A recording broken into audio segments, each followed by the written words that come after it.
Toss aside the touchy-feely notions of love in business and recognize the real power it holds.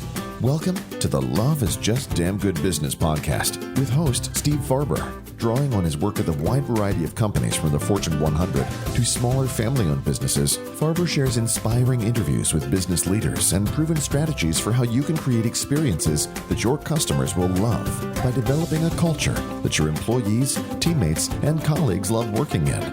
Discover why and how love, at the end of the day, is just damn good business for you too. Here's your host, Steve Farber.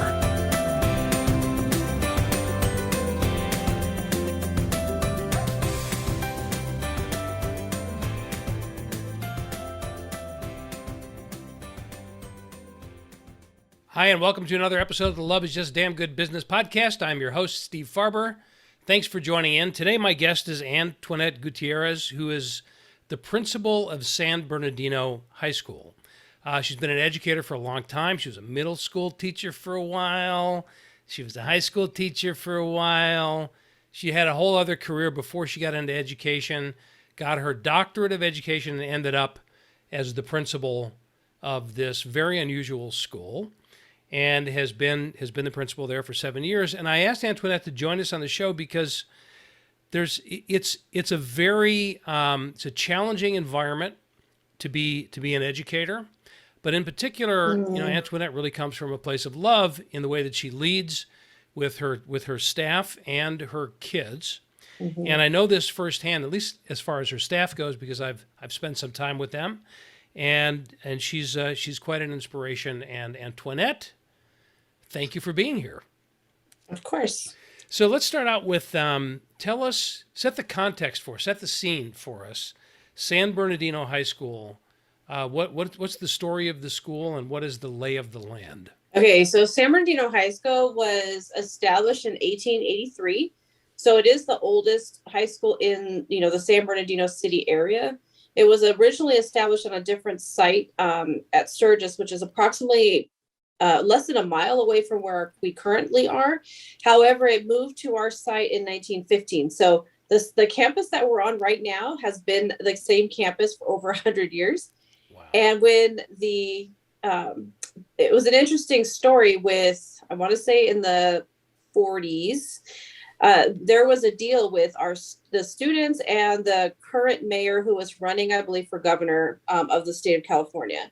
And when that occurred, they said, hey, if we help you get elected, will you make us a city? Will you make us a chartered city?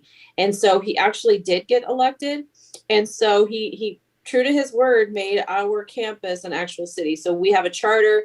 We're the only city that we know of that's encompassed as a school in the state of California and probably the nation, which means nobody knows what that means. But we do have a mayor instead of a ASB president. And so we do have a Cardinal City mayor. We are considered Cardinal City since we are an actual city. We lie in San Bernardino City, right at the heart. And I say street names just for people that are familiar with the area, between Baseline and Highland off of East Street. The reason I do that is because it's a very, very easily identified area in San Bernardino that people know, that has, of course, its own unique challenges that our kids get to pass every day. And with that, of course, the city used to be very flourishing, and it went in bankruptcy, I want to say maybe 20 years ago, and has been still recovering when I started in San Bernardino about 7 years ago. So the high school campus itself is a city. Mm-hmm. It's technically a city within the city of San Bernardino. Mm-hmm. Yep, Cardinal City. Wow. Oh, I said city, and my phone thought I said Siri, which I didn't. She can be very very aggressive, I've noticed. You're gonna see Facebook ads pop up now. Yeah, I probably will. I'll get ads for San Bernardino swag. Yes. So tell us a little bit, more about the dynamics of that. I mean, running a school. There's a couple of questions. Mm-hmm. Running a school that is also a city in an environment this, like the socioeconomic environment of San Bernardino seems to be challenge upon challenge upon challenge. Is there any additional kind of political challenge? I know, being a high school principal is often very political anyway. But in this particular context, is it even more so, or is it just kind of a technicality? I don't think, again, the city charter, nobody really knows what to do with that, since we are the only ones that exist as far as I know. So if you have any of your listeners that have another place, we'd love to connect with them, but we haven't found anybody yet. So that piece is not really an additional layer of political complexity. Now, working in a community that has gone bankrupt, however, it's a struggle. Politically, we being the administration and the school district remains neutral, because regardless of who gets elected, we are going to have to work with them. So we don't really get involved in, who's going to be sitting on city council and things like that, because regardless of who wins and who loses and what happens, we're going to need to still forge strong relationships to make sure that we can be successful in the community at large. Since high schools don't stay within their own school necessarily, we do interact with a lot of agencies and groups, and we have a lot of partnerships, specifically because of our location and our history, and everybody's pretty much 1 to 2 people removed from our school. So it's like, do you remember Kevin Bacon? There's 6 degrees of separation. Yeah. Well, in San Bernardino, there's about 2. So if the person that we speak to did not go there, they know somebody that went there. And then, like, in a rare case, somebody that knows somebody, but pretty much 1 to 2, spaces of separation. So the additional politics, just because it is very low socioeconomic status right now, because of the fact that Norton Air Force Base, when that went bankrupt, of course, the military and a lot of people moved out of the area. And when that happens, it tends to spiral, right? So you don't have as many people spending money, you don't have as much taxes. And so therefore it's that downward spiral financially and economically. So we deal with that because the ramifications of that means that the people who can't move from the area or choose not to move are the ones that stay in that community. And so we are a home school, just like most schools, meaning that we serve the community that is within the area that the school is, right? So there's no cross community things, unless there's a specific program that a student wants to participate in to actually attend our school. Other than that, we serve the students that are around our area. And we have an interesting mix of students. We do have some older homes near us. So, you have homeowners, and then you have some housing that is Section 8 housing, and a lot of apartments. And so you have an interesting mix in our school. And it's a very diverse school, right? Yeah, well, define diverse. I mean, I don't have a lot of white kids there, so there's only 5% of my white kids. And I say that because I lovingly tease my students, especially I have a student this year who is a white young man, and there's not a lot of them. So and he doesn't go to class. So, I tell him, I'm like, look, and I call him my son because, of course, he looks like me. I go, look, I said, you're messing up my numbers. If you don't go to class, my 5%, you are 1% of all of my data for my white population. So the students, and I say it with all the love in my heart, then they know that. Otherwise, I would get a lot more backlash. But with our students, we have about 80% Latino population. We have I think we're up to about 14% African American Black kids, 5% white, and then there's mixes and other within there.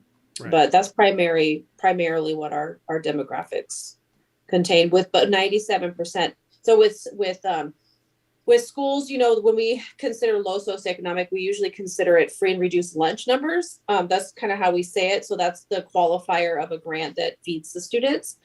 And we have about 97% of our student population qualify. 97%. Mm-hmm. Okay. Mm-hmm. And the culture of the school itself, just like any organization or any community, there are certain characteristics that come along with that collection. Mm-hmm. How would you describe it? Well, now, or where we got it to, or when I got there? Well, let's how about all of the above? So it was 7 years ago when you arrived, Mhm, what was the, and I'm using the word culture maybe for lack of a better word, mhm. but how would you describe the school then? When I got there, there were a lot of, I'm trying to choose the words carefully because if this is recorded and it goes somewhere. Um, because I love my kids, lots of potential, tons of potential. The kids are amazing. But I'm trying to say schools have always been a microcosm of the larger society, right? So they're either the larger local community or the larger whole. So with that, we had a lot of students who just never went to class. I mean, I tell the story of the first day I went to school because I came from a different district. And the teachers would tell me that the kids just went to class when they felt like it. They just think it's a college community out here, and they just don't feel like they want to go. I'm like, oh, okay, whatever. I didn't believe the teachers at first because, teachers, there's always something that we complain about that tends to be one of those things. And when the first day when the bell rang, nobody moved. And I mean, nobody moved. And so I just looked around and I would walk up to the groups of the kids and they didn't even move. They would just look at me like what you want, right? And they made me go all the way up to them. Like, doesn't matter how far away it was. They made me walk all the way over there. Like they didn't know what I possibly needed to talk to them about. And when I finally got there, I'm like, where are you supposed to be? Hey, hun, I say this a lot. Hey, hun, where are you supposed to be? Because I know you don't have class in the quad right now. Because I know there's no class in the quad. And so it was a struggle when we started to change the culture from, hey, this is a social hangout to we're an academic institution. I don't like that word institution, but we're a learning community, right? We're here for you to learn, to get you prepared for beyond high school, which is college and career readiness, so that they can do something that they love. How do we find their passion, right? And so slowly and surely we kind of loved them into submission, and we got into a better culture. And the other thing that indicated that was, with that, we also had very low test scores. We were the lowest performing school in the district. And we were, out of 6 comprehensive high schools, we were the lowest performing. So we were number 6 out of 6. So 6 is great if it's out of 200, right? 6 is not good if it's out of 6. So, we wanted to prove to them, we being administration wanted to prove to the kids that they are just as good, just as smart, just as qualified as all the other schools. And that had not been the message that they had received.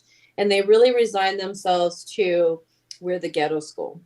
And they sort of, they gave up. I think they felt that's how they were perceived. And so they kind of leaned into it and became that, which was not the truth at all. And so within the first year we tested, we immediately jumped up to third. I think we passed 2 schools and we became, no, maybe fourth. Yeah. So fourth, we passed 2 schools just by, we're going to make sure we test everybody. We're not going to miss them. We're going to make sure every single person is tested, and we're going to tell them about it, tell them the purpose of it, because this was part of their graduation towards their, English proficiency, determines what class they were going to take. So there was a lot of things that we could make it relevant to the kids. And so that started giving them a little bit of pride.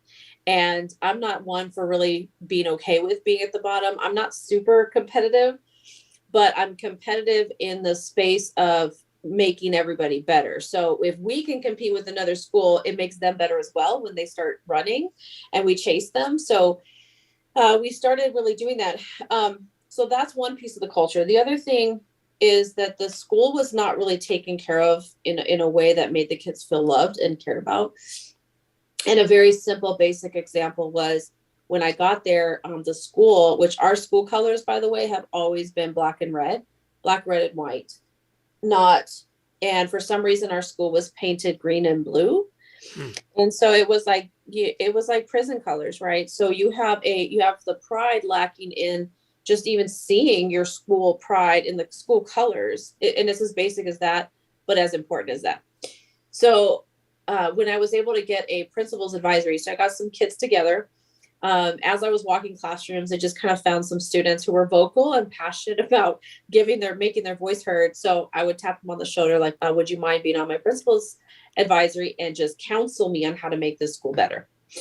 And they did. And there were a couple things it was easy to do, the paint, this needs to look nicer. They didn't like the bells on campus. So we now have Windsor chimes. There's a whole other story with that, but we have Windsor chimes instead of the regular bells. So just some things that the kids now started feeling vested. So that was sort of a little bit of the progress.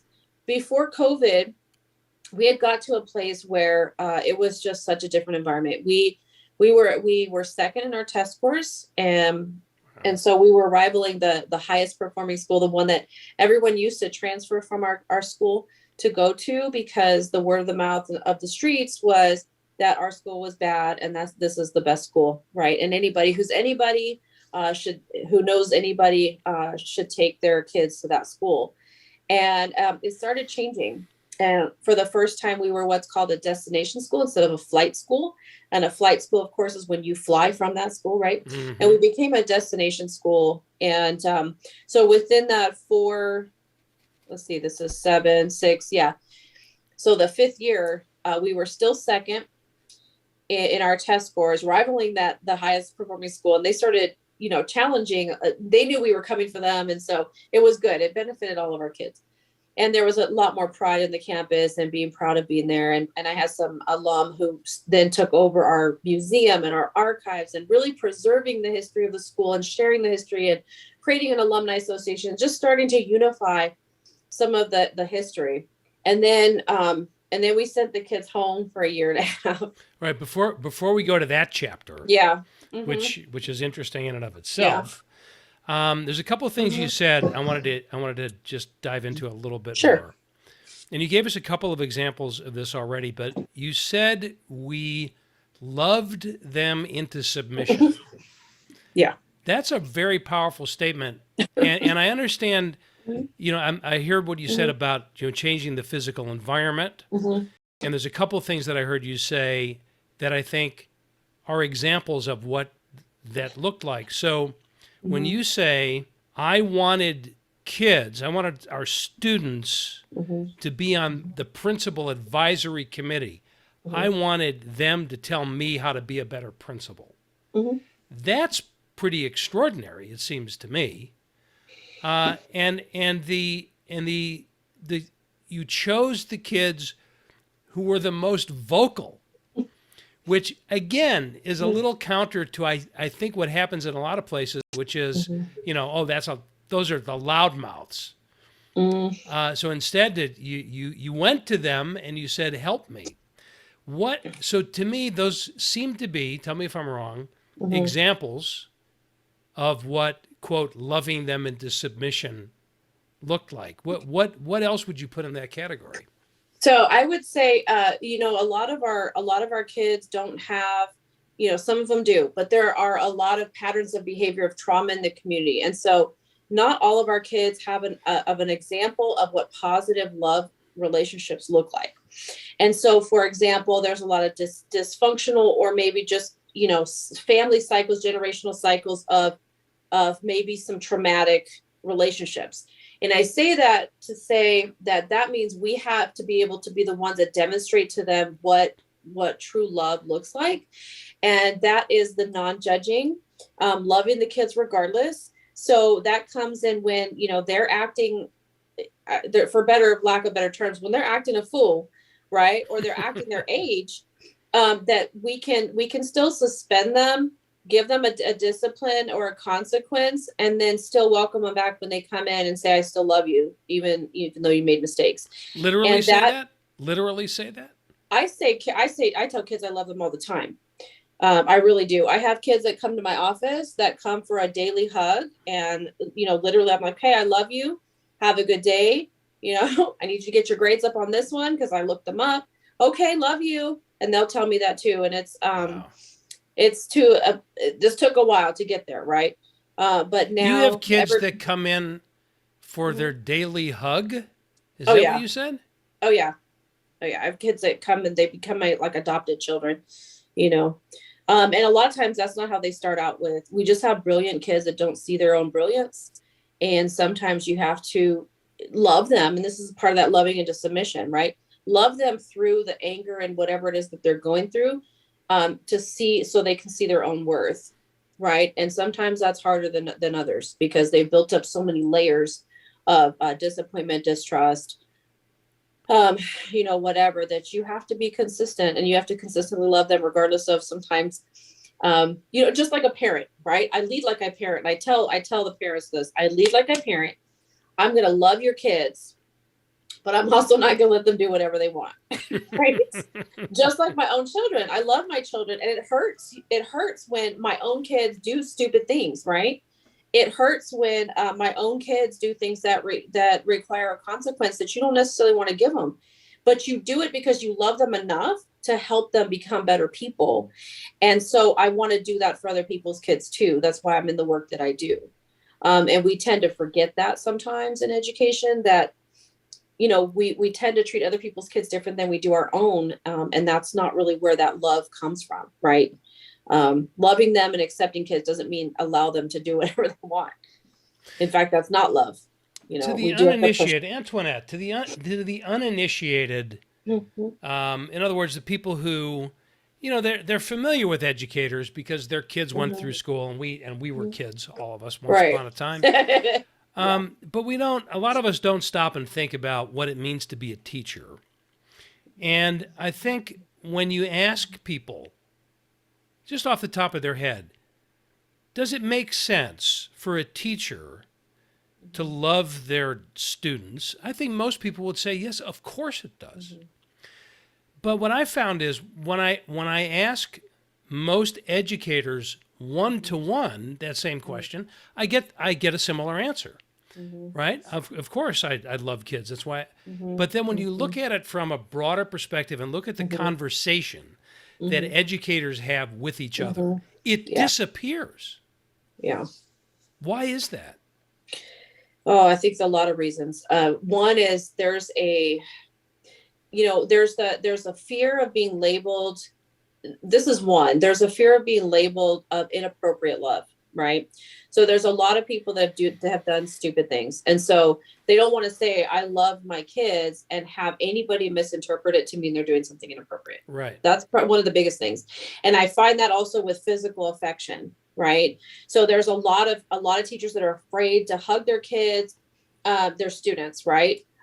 Because of things that have happened or accusations that are made, which is a valid concern. Sure. In our community, however, and then also there's administrators like don't touch don't hug your kids, and in our community, however, like you had talked about the uniqueness of our community as our kids, like I said, some of them that's the only form of positive, physical touch they might get, and I'm never going to deny a kid that. So sometimes if it's just a side hug, if that's what you're more comfortable with, it's still that level of affection that humans need to survive, and some of our kids don't get it. They don't get it, and if they do get it, there's strings attached. There's different things that are encompassed in that. And so as a teacher, I think that's one. The other part of it is I think it's a strong statement that people are weary of using in general. I don't even think it's specifically in education, but we don't talk about it, right? So you don't grow up saying you do grow up saying I love my teacher in elementary, but at some point that leaves, right?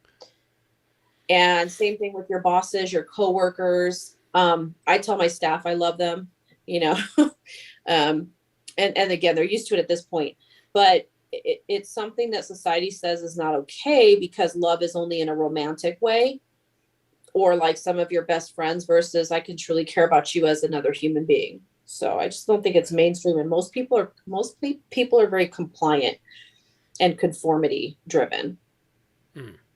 I've found.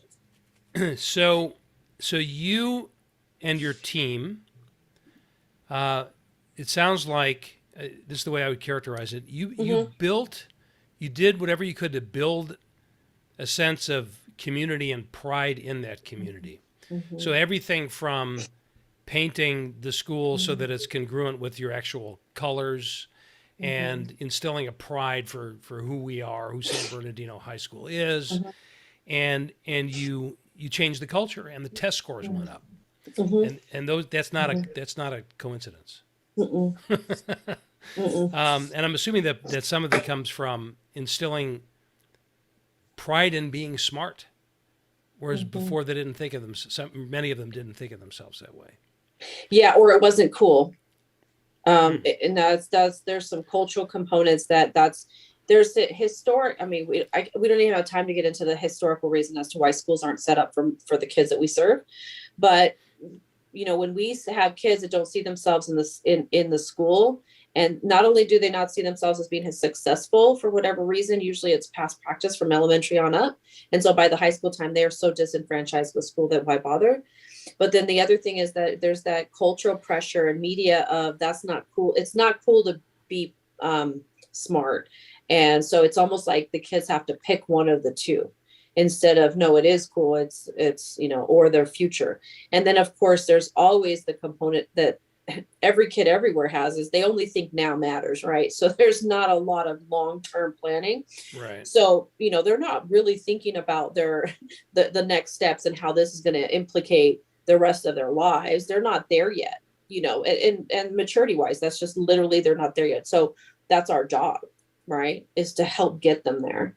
Right. So you made all this great progress, and then, as Joseph Heller once wrote, something happened.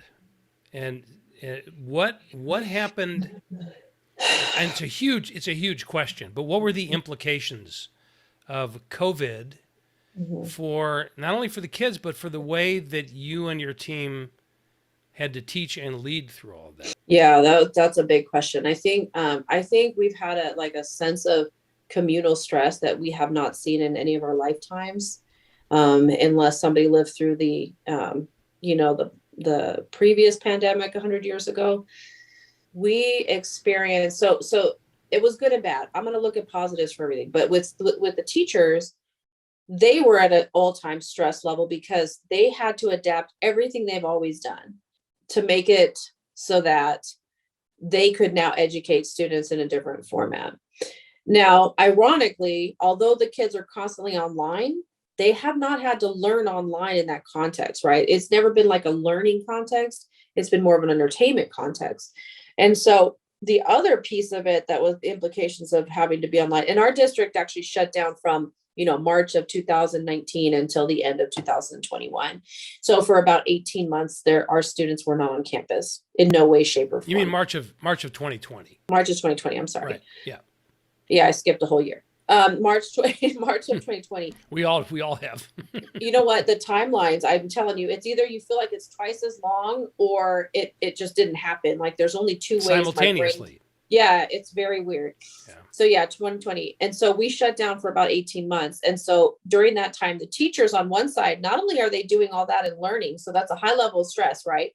So you're learning and implementing at the same time. It's not the process of learning where we're uncomfortable, we get to practice in a safe environment. No, they're just like learning and they're, excuse the expression because we use it so much, but building the plane while we're flying it, right? That's really what it was going on. Simultaneously, they're still dealing with their own personal lives at home as parents, as guardians, as whatever. So they're taking care of their kids who now have to do their homeschool in their houses, right? So there was a lot of pressures there. And then our community, the way it played out, because different communities played out differently, depending on, stability of their home life, financial means. Technology was not an issue for our district or internet because our district provided those things. But what we can guarantee was stability of the household, right? So when we have kids, when we have a family of 4 in a motel because they're homeless and moving around, how are all 4 of them going to be able to have a quiet learning environment online at the same time? And so what tended to happen was the older ones would give that time up and that, that quiet time up for the younger ones and become more of a parent. Or we had people who just, their kids ran their life because the families had to work and they couldn't oversee their kids. And what teenager is not going to take the opportunity to be able to sleep all day? Again, because they're not looking at long-term implications, right? And it's a student thing to do. So you can't really judge that when, if you're going to have a choice, humans will go with the least resistance. Path of least resistance, yeah. Path of least resistance, right? So think about now you have a pubescent brain making these choices. There was a lot of other kids that needed to support their families and they went to work. So if they were old enough, they would choose, like, what are you going to choose when your household is not making enough money to survive? Am I going to work and contribute to the household, or am I going to do school? And so these are very, very legitimate life questions that our kids had to learn and go through and make decisions about. And so what the implications so everybody's in this level, right? Everybody's in this level of survival. And then on top of that, you have the trauma of death. I mean, there was so much death. People losing a lot of family members. We lost a few, staff members during that time. We had a student pass of COVID. So you're dealing with all this without the normal comforts that you can usually provide at a school. So, you can't hug the kid. You can't, you just be like, hey, let's Zoom call. Let's see if I can counsel you through Zoom call. And it's not the same as a human to human connection. We tried to facilitate some things with our students who were classmates of the student that we lost. And it was rough, and the teachers had a hard time with it. And so how do we ensure that everyone's social emotional needs were being met long-term? That was a huge struggle.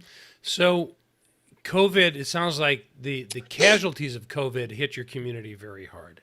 Mm-hmm. In San Bernardino County, the numbers were some of the highest death levels.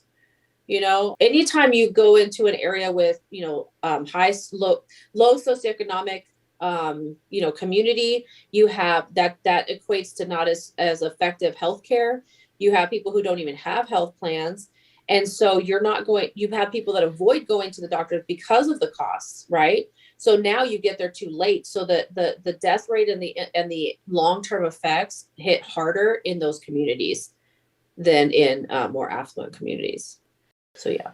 So, the first place my mind went was in thinking about the kids you talked about a few minutes ago, mm-hmm.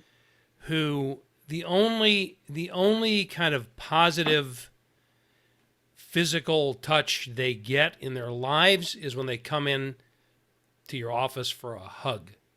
Some of them. And that went away. Mm-hmm. That mm-hmm. went away. When you mm-hmm. layer on top of that mm-hmm. the fear and the challenge mm-hmm. of COVID, mm-hmm. And then the physical environment of being in school. I mean, how did you help them through that? And let alone just the challenge of being an educator, trying to do that. Mm-hmm. What did you guys have to do? And did it help? Did it work? We tried everything we could without having contact with the kids because we weren't allowed to. It was a point where we couldn't even do home visits, right? Because it wasn't the liability, but it was, spreading COVID, getting COVID. The fear of that was pretty much that shut us off as the whole, world experienced, right? Right. Of what the possibilities of that were. Now, you can connect as much as you can. We tried to use relationships and leverage those as much as possible. But I remember a student that we had as a senior, and we had a great relationship with her. Okay. So she was one of those smart kids that knew how to cheat the system. Right. So she would handle her business and then be outside all the time. Well, how are you possibly passing all your classes? You're never in class. Well, she was so smart. She would handle things and then be like, can I have a pass? And then go mess around the rest of the time. Right. But she had A's. But she was one of those kids that we could not find. We lost her. We don't know where she ended up going. She had moved a few times. She was behind credits. We had multiple people try to reach out, but eventually, their numbers changed so many times, and then we just can't find them. And that's probably the biggest part that hurt us the most, was those kids we already had relationships with, and we were not able to get them through the finish line, if you will. So, we tried to provide the same services online and things like that. But there was no way to do that to the level. And I want to add to the level that we would if we were in person. I want to add to that though, too. It's not just the physical, affection of being with other people, but it was also the counter narrative, the narrative that, hey, you can be successful. You're smart. You're part of something greater. You can have a future that doesn't look like what you're in right now. And that went away for 18 months. And so they were again in survival mode, and survival means this is my world and this is all I have. So how do I learn the rules to get through it and not thrive in it? And then when did school open up again? This year. So beginning of August, I believe it was August 3rd of 2021. Okay. So pre-COVID, you guys had built the experience and the culture and the community up to this great place. Mm-hmm. Then that all went away and then some during COVID, and now they're coming back together physically again. Talk a little bit about what that was like and what it's like now. So in many ways, it's like starting over again. So in many ways, it was like the first year I went there, because we have 2 grades of kids, 9th and 10th grade that have never been on our campus. 1 grade has only been online. Right. They may or may not have ever seen anybody of their classmates because they had their little, their little icon thing just had their letter initials. So we have 2. So half of our campus do not know the adults. They don't know that we love them. They don't know anything about high school in general, the structure. There was no seniors to kind of model to them like, hey, this is how you act, right? The seniors graduated during that time. Yeah, but they weren't around them. So it didn't even matter. Right. They weren't around them. So they literally had their class and then whoever else they hang out with outside of school. So they really didn't know how to act. And with that, we also lost a lot of our kids to I'm going to say the unofficial institutions on the streets, right? So, you have the gangs and things like that. And so we had a rise of, I don't want to say violence. We had a rise of conflict, but we also had a rise of weapons. We had a rise of drug use, because everything that's happened over the last 18 months got brought onto the campus, right? Now, again, and the worst part is they don't have relationships with any adults. So now you have this really weird melting pot. And on top of that, they froze in their maturity. And I don't know how else to describe it, but our kids kind of froze in whatever grade level they left at because they weren't being able to socialize to get older. So our 10th graders, the last time they were actually on a campus was 8th grade, right? Oh my gosh, yeah. Yeah. So think about it. We have a bunch of 8th graders that are now supposed to be 10th graders. And they didn't know how to act. So they were mentally in 8th grade, or even our freshmen basically were frozen in 7th grade, but with high school freedoms. And they didn't really get to grow with their peers in the way that you normally progress by just interacting with people in a social setting. So you have middle school behaviors on a high school campus, and it was a very interesting and dangerous dynamic. And again, the worst part of it is that we don't have the relationships to do what we said like we normally do is like, hey, I saw you out there, right? And so there was a lot of like, who do you think you are? And just a lot of the defense mechanisms that keep them in survival mode on the streets became the behaviors we were interacting with on campus. And it took a long time to get through some of those kids. And how has that gone? Because it's been just a few months now, right? Yeah, it's, we're getting to a good place now. I think amongst us, there's 4 admin. We've been together the last 7 years. We've been the same team. And so we really know how each other works, and we all tend to gravitate toward different groups of kids, which is very unique, but it works. And so we know the kids that are like the ones that frequently aren't connected, right? And there's some that honestly this is going to sound bad, and I hate to say that we've lost them, but we've lost them. And we've lost them in a sense of not sure we have the resources, time and energy and personnel to get them to believe that they can be successful in the short amount of time that we have them. Does that make sense? Yeah. Yeah. So you mean you talked earlier about kids that you literally lost and that you don't know where they are. Mm-hmm. And these are the kids that you lost the connection with. Yeah, we lost them. We as a system have lost them, meaning they're not going to make it to graduation. So in that sense, and we worry about them, but they're so built up with the trauma and pushing us away that they won't even let us help them. But over the time, we've been able to say, okay, so this kid right here, this isn't even appropriate placement for them. They really should be at this particular place with more support, smaller classrooms, etc.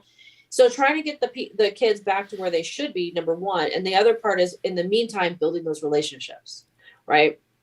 And that's where we get into the girls. If for some reason the students, our Black female students, are the ones that I tend to connect with. And, we have a couple students that I see all the time. I have a beautiful window of like 90 degrees of my campus, and I'm always yelling at everybody. But once they realize that we're doing it out of love, like, look, I love you. Like, the reason I'm on you is because I love you. Right. And I love you enough because I know you're not realizing your potential. And once they actually get that, then, they're like, oh, hey, mom. I'm like, don't be calling me mom if you're not even in class where you're supposed to be. Right. Call me mom if you're not acting right. So, but being able to have those interactions consistently, even after they get suspended, or if they do something, they get in a fight, it is how we've been able to gain some progress over the last 3 months. And I can't remember what you asked about before. Well, so looking ahead, Mm-hmm. I mean, first of all, it seems to me that on the one hand, you said it's almost like going back to what it was like when you first started there. Mm-hmm. But on the other hand, it's even more challenging, it would seem to me. It is, but you know what? I'm gonna focus on one of the great things, though. Yes. One of the really good things, and I mentioned it earlier, so I could come back to it, is I was trying to provide. It was a great opportunity to model what love and support looks like. I had to love and support my staff through this, right? Because their social emotional wellness was where I needed to pour into so that they could then support and love on the kids. Yes. If I had not done that, and if I had been one of those people that, like, I'm going to evaluate you and it better be this good online, knowing where people are, not, hey, you can't do your responsibility, but let me love you and say, I'm going to give you a safe space to make mistakes. And what I'm asking you to do is to try to push yourself, do something new, and I can give you feedback on how to improve it even more, but we're in this together. Okay. I did that so that we could revisit that at the beginning and say, do you remember what you needed from me at that time? Like, what did you need from me? Right. This is the question to your staff. Yes. To my staff. Yeah. Mm-hmm. And, a lot of the responses, well, I need you to understand that it was hard and it was new and I was going to mess up. And that, I needed understanding. I needed grace. So it was perfect segue with, that's all I'm asking for you to give your kids. Mm-hmm. Right. That's all I'm asking. I'm asking to give the kids everything you wanted from me, and you're grown people. Right. So it was a good place to start there. The other thing is, how do you get kids to try new things? You have to create a safe environment. So there was a lot of instructional ways of bringing it back. I also taught a class, by the way, on the virtual time, because I had a teacher that just didn't come back. And so I got to teach leadership. So I got to be an online teacher for the first semester, but it was good because I got to be able to play with some of those things and, speak to and support the staff, because I knew what it was like. I was like, I know it's hard to get these kids to talk because it's not in groups. They have to talk to the whole class, and it's all public, and, right. People can take pictures of you, and it's just a different context. So so we did that. The other thing that I'm going to say is even more powerful, though, is we don't have zero relationships. So it's almost like our senior class is more dedicated to us. And I say that because when we were having a lot of issues, there was a time in about end of August, middle of September, when the kids were just, there's no other way for it. They were off the hook. They were just so uncontrolled. And they had lived in the social media world for 18 months. Okay. Right. So now they come back and they're still in the social media world. Like, what's this school thing? Who cares? So there was this person that was great for marketing. I think they have a future in marketing, was setting up like little things to happen to just create chaos. So like there was one time there was a rumble, right? That they called it a rumble. I've never even heard of kids calling things rumbles since like the 50s, but it was a rumble. But there were about 150 kids that were just like there to watch, right? So you've got 100 kids in a mob mentality, filming things, waiting for people to just start fighting. Then you have parents who, rumor mill takes over. And then all of a sudden it's not a rumble. It's a a riot with weapons and, blah, blah, which that never happened. But, that's a lot of social media stuff. So then kids are filming it, and then there's a food fight, and that gets out of control. Kids are fighting, and so they're dealing with all this 7th grade drama. Like, girls are fighting over stuff that happened 2 years ago because they just like paused it all. They paused their life and then had to finish it now. And so it was just this overarching thing. Now, here's where we leverage the relationships. So we're like, okay, how do we get control of this place? Right. And again, it's like, because we have no relationship. So how do we get control without violating the relationships? Right. Because we still need to make sure that later we can still, we still have them present with us and be successful. So our seniors were very hurt, like these kids are ruining our senior year. I'm like, I know if if they don't act right during the day, nobody's going to the extracurricular stuff. So I told everybody, nope, you're not going to football games. Nobody's going to be allowed to go. No kids are going to be allowed to go, just parents. Because if you can't act right during the day, you're definitely not going to go to anything at night. So then the seniors got all irritated. Well, gee, like that's messed up. I go, great, get your people under control. So, and the reason I put that on them is because pure. When you say get your people under control, you mean the underclass folks? Yeah. Okay. Yep. I told them, I said, well, then do something about it. Yeah. Because they're not listening to us. We need you to do something about it. They shut them down in less than 4 days. Really? Shut them down. Mm-hmm. How did they do that? Oh my God, easily. So social media, don't do anything, wrong. You guys need to act right. You guys are immature. Peer pressure. Totally peer pressure. Just peer pressure. We even had a kid that has an underground boxing group. They try to go box, and we already know about it. But even them, they were like setting rules, like don't make this into a fight. Like, we're not trying to ruin the experience for people. If you lose, get out of line. I'm like, oh my gosh, these kids. So they had enough relationships with us and enough care and vested interest in their school and their experience to become now part of a team of people that are saying, no, we all have to act right if we're going to work together. And that was the most powerful thing. And we had not had that until this year. So what you tapped into there, it seems to me, was the pre-existing relationship, right? Because these seniors, it's the relationships that you built with them a couple of years ago. Yep. But you also leveraged whatever cultural or community memory there was, which lived only in those kids, right? Yep. So you tapped into that and then empowered them to be the leaders. 100%. And they owned it. And we haven't had that kind of pride since I've been there because it kept being driven by us. And then, the culture got better, but it was never where the seniors could just take over and then do it.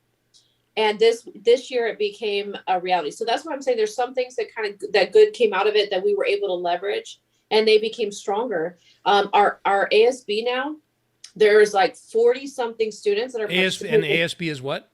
The Associated Student Body. It's like the student body, right? Right. And we've only had like 10 to 15 people in the past. This year we have over 40 something kids participating and holding offices. And they're on fire. I have to slow them down a little bit because their teacher is very political. So I'm trying to teach them how to do it the right way and not alienate the whole district. But like they found out, like this area, they're going to build a child daycare center. And we were trying to do it for a wellness garden. And so they got really hot about it and really became activists on behalf of the campus. And it was just such a heartwarming thing to see because, again, admin had been doing all of this, like, let's care about the campus.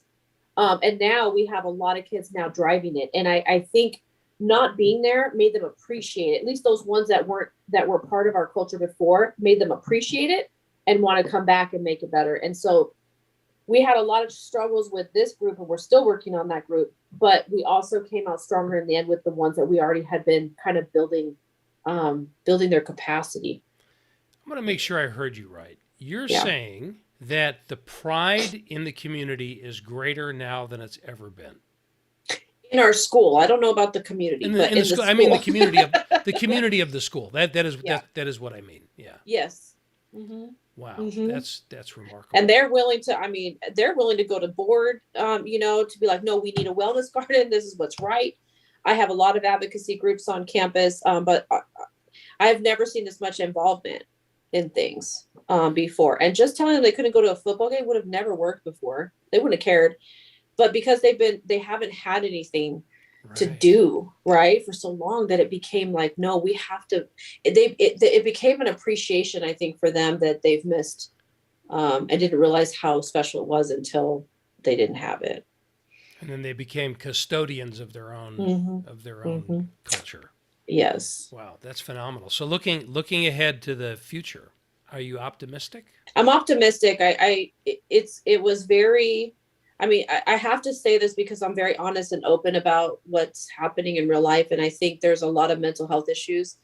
I have struggled with some mental health issues this year. I have struggled with my physical health this year because this was a very, very difficult time. And I can't sugarcoat that. There's nothing more. I've never had a year like this in my entire career, in any career I've had.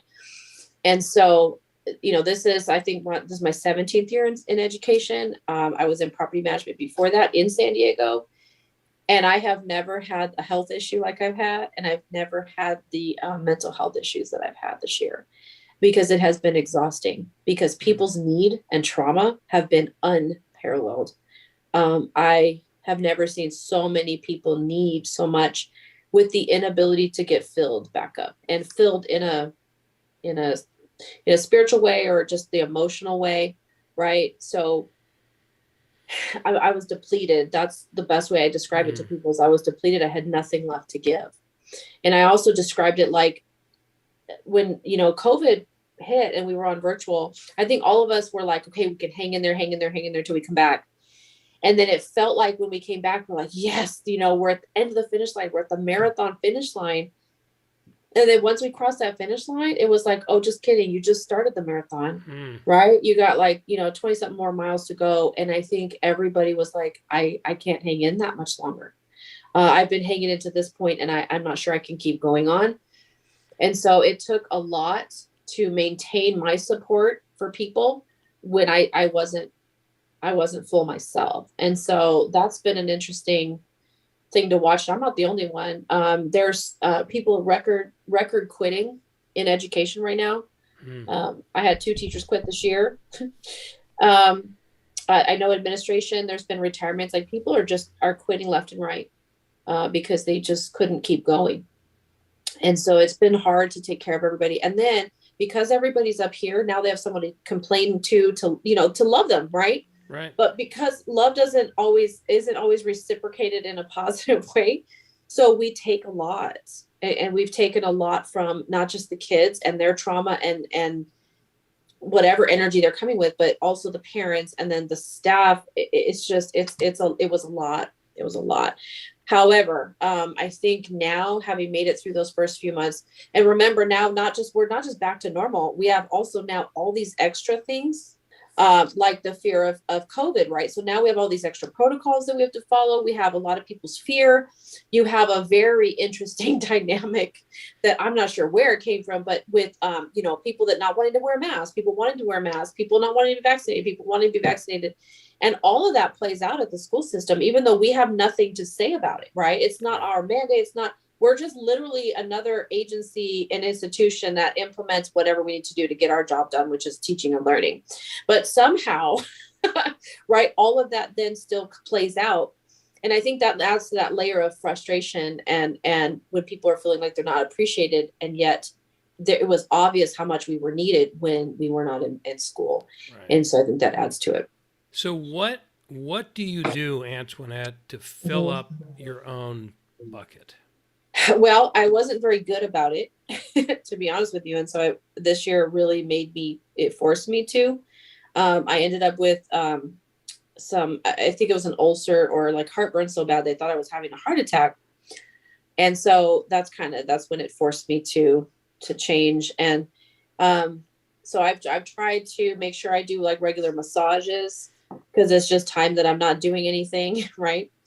I've tried to go to different, I'll say conferences, but retreats, right? So I can be around people that's just pure peace and love, so that I don't have to expel any of my energy. I can literally just put that back. Taking time for me, spending time with people, my friends, that we're not talking about work. We're not stressing about work. We're just being able to be present. I've been able to go to a couple concerts, just things that are not work related, to break off that feeling of work. I have a Europe trip coming up next month. So that's great. Mm-hmm. Yeah. I am an optimist by nature. Mm-hmm. And the way I would describe it nowadays for me is that's still true. Mm-hmm. I just have to work harder at it. Yeah. And your example, Antoinette, you and your team, Mm-hmm. it gives me such great hope Mm-hmm. And such inspiration, because the work that you're doing it's so important, and you're proving to all of us what's possible in some of the most difficult of circumstances. Maybe not the most difficult on the planet, but certainly more difficult than most of us even even think about day to day. Can I add something real quick? I know it sounds like you're trying to wrap up, but one of the other pieces, and I think this is relevant, is that people forget that leaders, we have to love. And I think you do this more in business than in education, but a lot of people say I'm about kids and I love the kids and things like that. But we tend to forget that we have to love our teachers as well. Yeah. And not love them into submission as much as love them out of their trauma, right? Because teachers get into teaching for a variety of reasons, but teachers that tend to teach in the areas that we're serving right now are doing it because of either their own past negative experience, or they want to, be a savior. There's a savior complex, but there's something that led them to wanting to do that. And a lot of times there's their own trauma, or just how they've been treated by previous leadership. And so sometimes you just have to love them too into acting right. I don't know. love them into themselves and being okay, and not letting their trauma rub up against the kids' trauma. Yeah. So yeah, sorry. Thank you for adding that. Teachers are among my greatest heroes. And I could say, well, I'm an educator too, but I'm not in that way. I work with adults, and for the most part, mature adults. There are always exceptions to that.